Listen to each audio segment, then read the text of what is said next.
In this world of technology, things are ever changing, rearranging. You need someone to help you out. I know someone who can. You'll never be alone. You'll be with Paul Amadeus Lane in the Techzone. Techzone.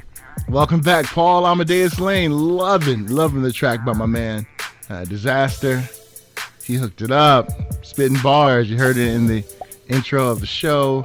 Also, shout out for the background, Univ Soul, who did my first two tracks for the Techzone before we rebranded. So I wanted to add a little bit of the old with the new. My man Disaster just did his thing. I know he's listening to the podcast right now. Probably got that big old smile on his face. But he's a cool guy. I love that guy. He's like a brother to me. Well, he is a brother to me. All right, so virtual events. We are in the age where we have virtual meetings for work. Long-time events that we used to go to are now virtual. And for the most part, we like them, don't we? We're able to check out things from the safety of our home. But what has the impact of these events had on exhibitors out there? Well, my next guest is going to talk about this and more. And I'm so happy to have with me right now one of the great minds when it comes to graphic designs. He was a part of the team to help me with my rebranding, and I'm so happy to have him on, John Pellico from Killer Pumpkins. What's going on, my friend? How are you? Hey, good, Paul. Thank you so much. It's totally a pleasure to be here and be part of your show, the big show here. So thank you for having me on, definitely. Hey, John. So I got to ask you a personal question before we get started. How do you like your work? How does it look to you in action? It's funny. I thought I was actually working on it. I mean, when I'm building these, things, it comes up on a screen similar to this, with the exception of an actual video, live video, especially going on. But it suits you just fine with your creativity and the logo that you've designed. And I'm just real happy to be part of it. It looks fantastic, and thank you. Thank you so much, my friend. Really appreciate you elevating the brand for me. I wanted to have you on, John. I talked about this before I brought you on, was that the economic impact of COVID-19. And for someone like yourself who is a graphics designer who does incredible work, one of your major shows was canceled due to this pandemic, and that's San Diego Comic-Con. You and I both attend that every year for our respective industries that we're in. We know that they try to implement the Comic-Con at home, but before I get into that, just how did this pandemic impact your planning and not being able to be at Comic-Con? Well, there's preparation before a show like this. Obviously, this is the big show. It's like a 5-6 day ordeal for us. We get there early, set up, and I'm just a 10 by 10 booth. So the big guys, that get there even earlier, and they've got the big trucks that are, and they're building their, booths. It's a little bit different, but nevertheless, it's still for me a lot to prepare inventory. Before that, the hotels and all of that, it's, I've been doing it for 15 years. They've got a system, or when we pick the hotels, it's a little bit of a lottery. So it's a little stressful sometimes. You never know exactly what you're going to get. But having been doing it for so long, we kind of know what to expect, I guess. So it's not that bad. But it's still part of the process, all the way down to me really preparing inventory, setting up some of my own advertising, and teasers that I send out to my mailing list to my fans, letting them know what's happening and makes Comic-Con different than another show I might do. So giving maybe some extra specials and something that I could pass on to the people that come and see us at Comic-Con. There's a lot of people that don't know us that we are first introduced by just people passing by the booth. So always setting up something a little different to draw attention, and it's always just a exploration and discovery, with what happens at the show, and by the time it's all done, we come back with a lot that we've learned and how we would do it again or better. And John, I'm telling you, before you and I met a few years ago, I think I passed by your booth a number of times, but it's one of those things like I've seen the cool work before, and it's awesome that we're able to chat right now. But we know Comic-Con kind of sprung into action, and they decided to do Comic-Con at home.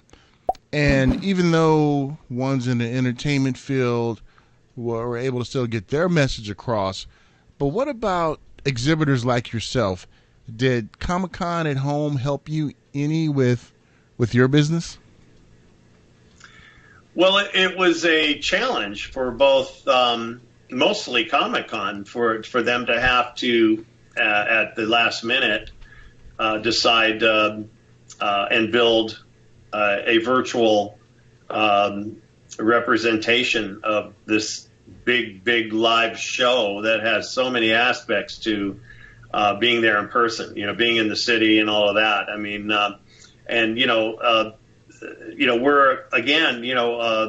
we're a big part of it in our eyes and the way we see it and the results that we get from it. We're a smaller booth, and 10 by 10, and people see us, and we rely upon people that walk by the booth and say, hey, wow, what the hell, what's that? Let me go get a closer look.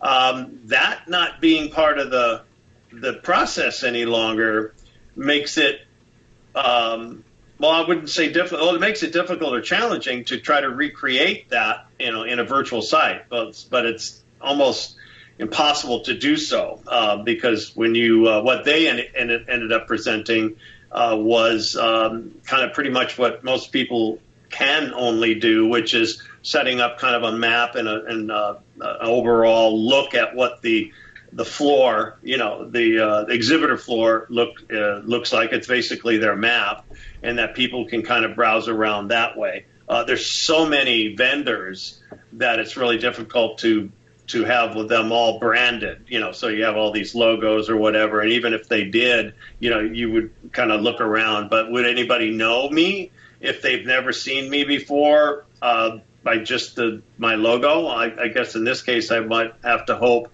that people would want to be inquisitive and or question, whoa, what's that? Where you have that better, you're more of an advantage, people walking by and actually being able to glimpse inside, just like window shopping. If you can glimpse inside and get an idea of what's going on, and if I have the ability to get that attention by how I set things up, that's great. But we don't have that, so we rely upon the hardcore fans that want to look me up and or the possibility of somebody maybe stumbling upon my booth in a sense of like seeing my logo. But of course, if they already know me, then they could, of course, always go to my website at any given time, at any day or any week. So I think the big guys had a little more an advantage. And of course, some of the products that they have, and sponsorships and allowing them to get, bigger visibility and when you're at the Comic-Con at home. But overall, it's a new world. It's just going to get a lot better, and it's going to get a lot more technology, and it's going to get in there. It's going to make it a little bit better for that being able to be seen kind of thing. At random, timing. With when people get there and they're looking around. Yeah, and John, that kind of brings up a thought in my brain that just popped up, and that could be dangerous at times. And that is when I look at your company, your business, when this pandemic hit, even though you felt the economic impact of it, but because of the way your business is structured and how your clientele is, I don't want to say you were prepared for something like this, but you were able to continue to hit the ground running, especially with your online presence and others and word of mouth out there. Is that an accurate statement?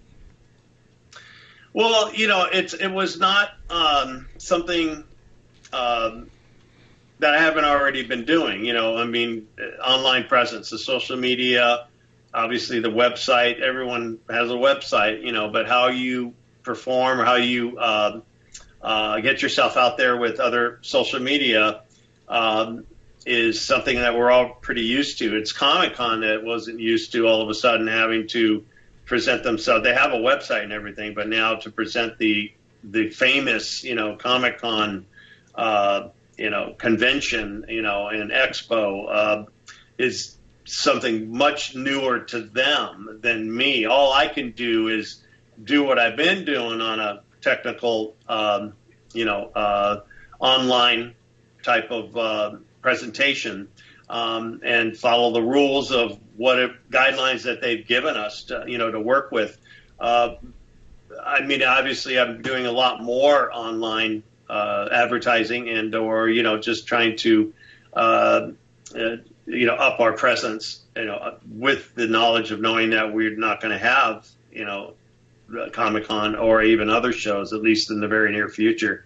And even when that happens and we are able to get back to a show, I'm sure it's going to be a lot different as well. So we're going to stick to doing as much, and making our presence as clear as possible online. So I wouldn't say I was off and running, but it was I was not unfamiliar, with it, and so it wasn't so bad, outside of just the obvious, which is physically not being there and working with those, I guess people being able to just kind of walk and accidentally stumbling upon you in such a way that that could only happen in a live, arena where you're there with other people. And John, speaking of social media, I know you're active on social media. I am too. It was kind of surreal for me this year to see SDCC not really trending like I had in the past, because people would share like pictures from like being at booths like yourself, getting some really cool merchandise, or you would see like members of the media like myself sharing photos of people that we've interviewed, and it just seemed like real surreal experience this year. But I do think that, God forbid this pandemic lasts to this time next year, that if it does, that there is some planning now going in place so that industries like yourself, the media, are still able to take over the media sphere with SDCC trending, because that was just really surreal to me this year. It felt like I was in the Twilight Zone, John. Yeah, I agree with you. It along with so many other things in life right now, it's just overwhelming, and just when you think you know what's going on, you recognize another aspect of this pandemic, and like what you just said, how it's changed what we're also familiar with every night on the news. They're saying something, and they've got their vans down there with looking to do interviews with just the masses. That it's amazing, and it's every day that went by during the Comic-Con, my wife and I would reminisce and say, this is what we would be doing right now.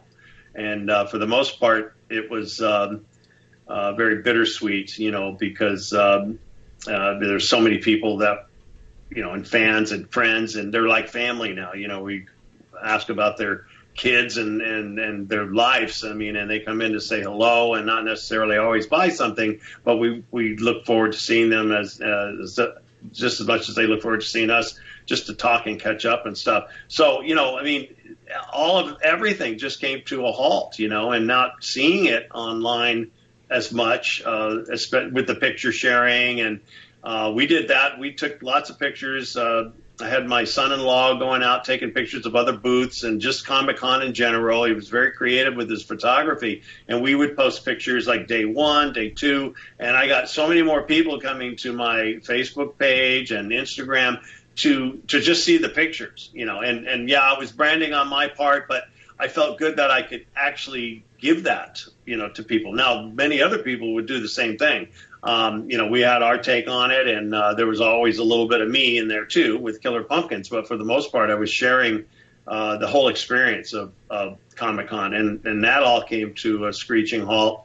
I think I only heard it on the news once, and they mentioned that, it was going to be virtual. But the year before and many years before that, it was every night on the news. And the magic was in the air down in Gaslamp Quarter in San Diego. You've been there. That town is like, we almost thought about just going down there and walking the streets, but I almost thought that may not be as nice. I might be going, oh man, what am I doing to myself? I know that's true. We would, the agony to ourselves, we would be torturing ourselves. And I know what you mean, because my mom would always watch the news and say, I looked for you on the news, I didn't see you. She would always, whatever they talked about Comic-Con, and it was kind of surreal not seeing that this time. And John, really enjoyed your insight about just the Comic-Con experience, Comic-Con at home, and just your thoughts in general. And we hope and pray that next year, John, we are on the floor together, taking pictures, laughing, doing interviews, and people are sharing the cool shots of Killer Pumpkin gear and everything, and all your family there, all of us having fun. That's what we definitely hope for. But before I let you go, is there anything else you'd like to articulate about Killer Pumpkins, about anything in general, my friend? Well, I'm going to say, I want to say one thing about a company, neighbors of ours that were right next door to us at Comic-Con, the booth right next to us. And the name of their whole thing is Mega 64. And interesting that we miss seeing those. There's like a bunch of guys that are involved with doing all these kinds of comedy type sketches and things, and they have a much larger presence than even we do, with a lot of the other shows they do and their product and all of that. And what's interesting is that they did their own little kind of virtual expo on this last Saturday before Comic-Con started.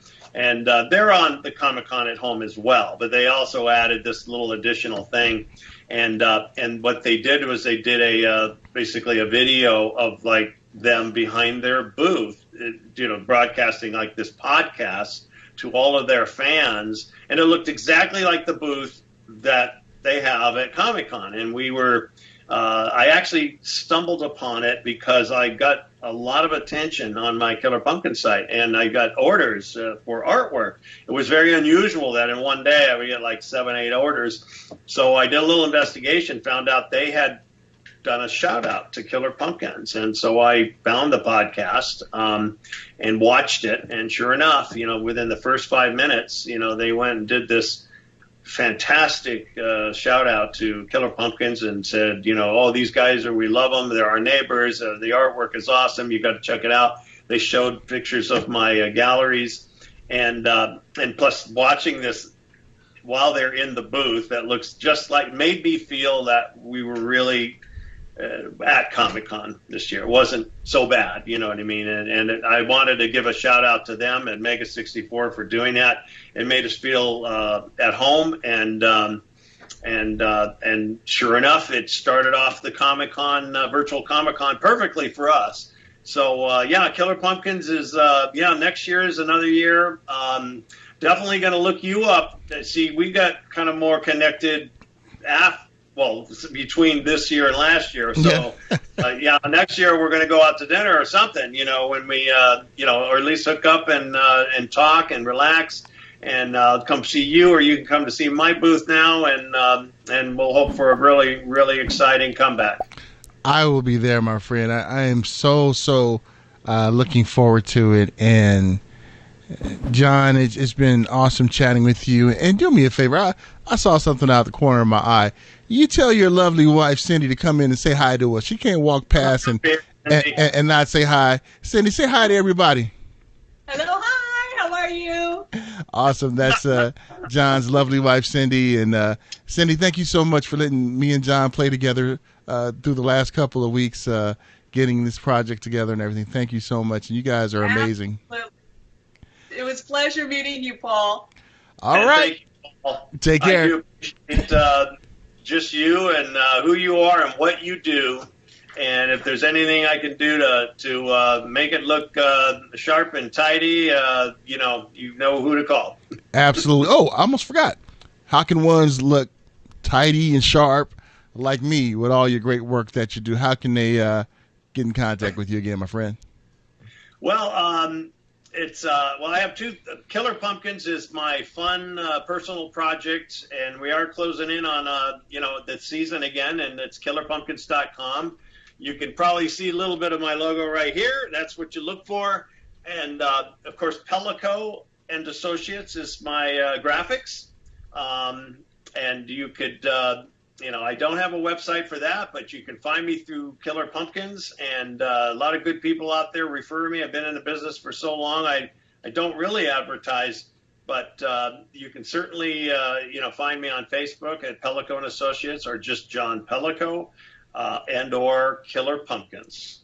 See, John, that's what kind of game you got. You don't even have to advertise, and you're successful. See, when I get younger, John, I want to be just like you. Can I do that? Well, things like all the good things come in life when you've been doing it for so long, and I can only be. I count my blessings. I'm grateful for it all, and just meeting and knowing people like yourself. You spread the good word, you spread the good everything that we do, and it all comes back to you. And John, I really appreciate it, my friend. Take care and stay safe, and look forward to chatting with you soon. I do the same, Paul. You be safe as well, and we'll look forward to speaking with you soon, okay? Love talking to my man, John Pellico, and giving his shot Cindy a shout-out, too. She walked past the shot. I had to bring her back so everybody can definitely say hi to her, but enjoy talking with John. John did some incredible things with the rebranding of the show, and there's another John who's helped me out too, John from Ink Park. He's a great guy too, along with Disaster and all these other things. Yeah. All right, when we get back, we're gonna hear an inspirational story from an inspirational author who has a personal connection to me. We'll find out right after these messages.